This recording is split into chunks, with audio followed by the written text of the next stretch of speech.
Следствием уголовного дела по крупному ДТП в Якутске, в котором погиб ребенок, займется Следственное управление Следственного комитета России по Якутии. Ну а пока неравнодушные жители столицы республики несут цветы и игрушки к месту трагедии. Помимо ребенка, жизнь которого, к сожалению, не вернуть, в ДТП пострадали еще 4 человека. О их состоянии и реакции общественности на инцидент расскажет Юлия Михайлова. По словам исполняющего обязанности главврача республиканской больницы номер 2 Надежды Петровой, на данный момент в лечебном учреждении находятся 3 из пострадавших. Один из них в крайне тяжелом состоянии. Этот перекресток – один из самых оживленных в столице республики. Даже после трагедии автомобилисты продолжают вести себя на дороге вот таким образом. Рядом расположен крупный торговый центр. Парковаться здесь проблематично всегда. И, возможно, поэтому городские власти в свое время перенесли остановку ближе к перекрестку улиц Петра Алексеева и Пояркова.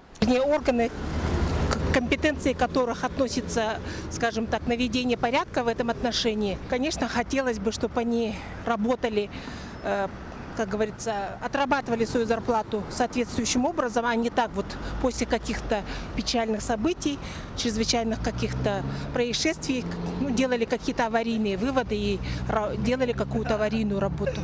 Вот как комментируют ситуацию с обустройством остановок общественного транспорта в городе Якутске местные власти. Остановка стояла в рамках согласованных, опять же, из ГИБДД и транспортных надзорных других органов. И она была действительно перенесена. Но другое дело, конечно, сейчас уже проводится служебное расследование, и другие органы проводят следственные мероприятия. И, наверное, по итогам все равно какие-то, наверное, будут приняты меры. Расследование уголовного дела поручено Следственному управлению Следственного комитета России по республике. По факту данного дорожно-транспортного происшествия органами внутренних дел было возбуждено уголовное дело по признакам состава преступления, предусмотренного частью 3 статьи 264 Уголовного кодекса Российской Федерации. Нарушение правил дорожного движения и эксплуатации транспортных средств, повлекшее по неосторожности смерть человека. В настоящее время проводятся все необходимые следственные действия, направленные на сбор и закрепление доказательственной базы и привлечение виновного лица к установленной законом ответственности. Расследование уголовного дела продолжается.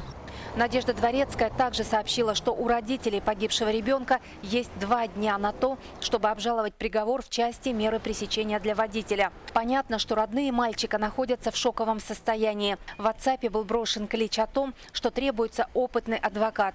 Многие якобы отказываются или требуют большие суммы. Все адвокатское наше сообщество, конечно, возмущено этим случаем. И в связи с этим все понимают, что у каждого есть дети. В связи с тем, что погиб ребенок, в связи с таким тяжелым положением в семье, любой адвокат почтет за честь представлять интересы потерпевшей стороны. Сочувствуют родителям погибшего ребенка и пострадавшим в этой аварии многие якутяне. Многодетные матери написали петицию в адрес главы республики с просьбой взять под контроль это дело.